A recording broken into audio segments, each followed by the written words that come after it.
Hello, everyone. Derek's Damn Toys. And, we've got a duo action figure review in right now, which is actually kind of odd. Hope you guys like the music choice right now. We've got Luck Dog. I'm not exactly sure what song it is. I want to say it's called I Know. Anyways, that's not the point.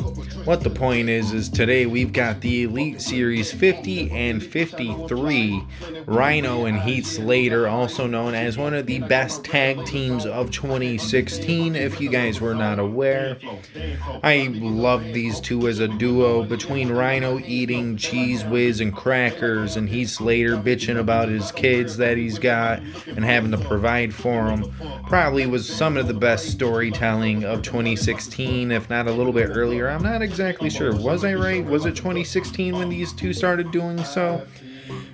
Anyway, it really don't matter. I've got these two in-house right now. Loose out the box, no accessories because I'm a broke bitch. Nah, I'm just joking. I bought them that way.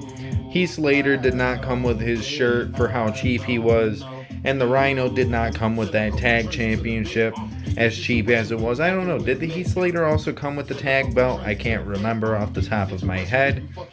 But with that being said, let's grab the man from Elite Series 50, which is the Rhyno figure. Now, Rhyno, of course, has a really good head scan here. I cannot complain about the head scan. It looks just like him, especially for the non-true effects head scans. You've got the big bulky chest with Rhyno right across the chest. You've got the spider web with the skull and crossbones on it. You've got the R for Rhyno on the back. You've got Gore Tour on the side, which I didn't even know it said Tour. I just thought it always said Gore. But yeah, you've got some really cool stuff here with this Rhyno and some really bad stuff with this Rhyno.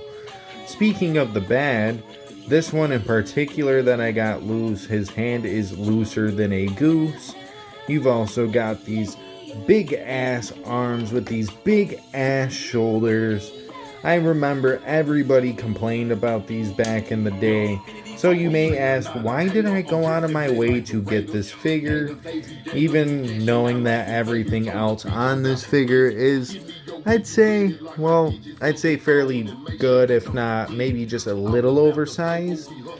Well, that's because this is the only Elite Rhyno out there, so good luck finding one that isn't a custom that also isn't super expensive. But yeah, you've got the tattoo decals between that weird star thing that I'm not too sure about, and the spider web on his elbow. And I want to say the spider web did include numbers in the middle, but maybe I'm wrong, because it's not included on the figure at least. That's his only tattoo work that I'm aware of. He's also got no knee pads and plain black boots. A fairly good figure for its time, but still a little wonky looking back at it and looking at it for size. I've been having a fun time with this coughing.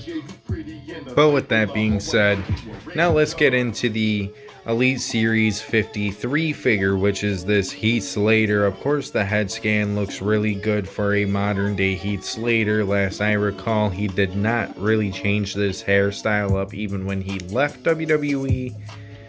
He's, of course, got his half sleeve tattoos on both sides. None of them, I want to say, really connect into the bicep there, which I want to say is fairly accurate. You've got, I'm not exactly sure what that is on his arm for a tattoo. It looks cool though. And then again, not sure what the hell this is supposed to be. But damn, I dig it. And of course you've got all the nice detail when it comes to his tights. Of course, a lot of shit on his tights that I really still can't read for you. Like, what does it say right here on his side? I don't know. It says Slater across his crotch piece there. You've got the studded belt there. You've got like clock tower mech and yeah, I can't really figure out all the designs on these tights, but they are nice blue tights.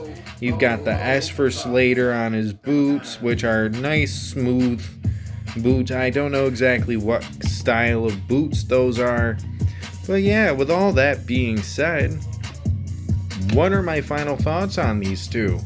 Since realistically we don't have any accessories to go off of and all that kind of jazz, well, let's just act like we did. What would I rate them on a scale of 1 to 10?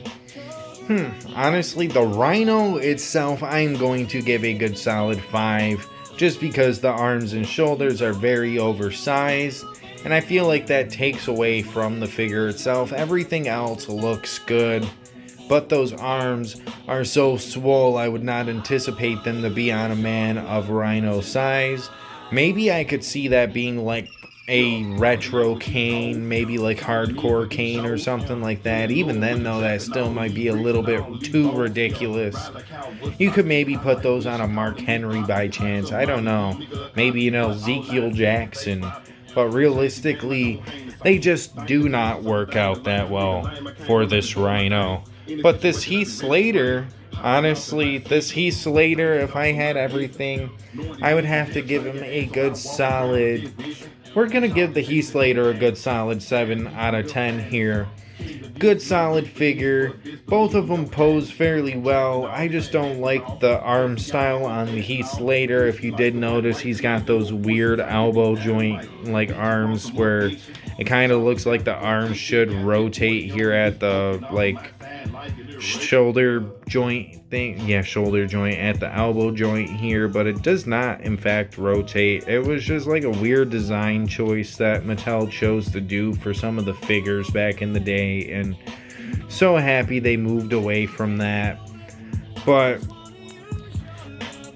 oh well, it doesn't really hinder the figures for me. But when it comes to the good old Meltzer rating, the good old 1 to Young Buck star match rating, whatever you want to call it, well, when it comes to Rhyno, we gave him a good solid 5 out of 10, which means I have to give him a good solid 2.5, just in my opinion. Not a terrible figure, but the arms really do fuck with me, I can't lie.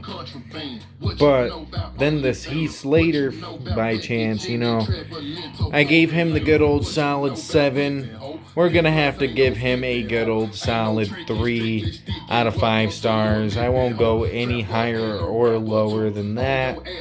I feel like that works for a 7 out of 10, a good 3 out of 5 stars. You could say or argue for 3.5 out of 5 stars, but I am just gonna leave it at a good solid 3 out of 5. And with that all being said, well, if you liked the video, feel free to like the video, and if you didn't like the video, womp womp, I guess. But if you did like the video, feel free to check out some of my other action figure reviews, such as, other action figure content, such as action figure reviews, unboxing content, and or pick fed content.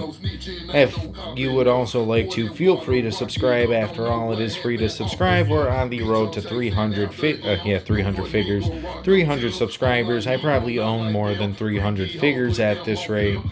I don't know, maybe one of these days I'll actually do that in-depth collection review again, and we can count how many figures I just casually throw onto a table. I'll throw this out there, right? We take a quick gander over here. Don't mind any of this shit. Don't mind any of that shit.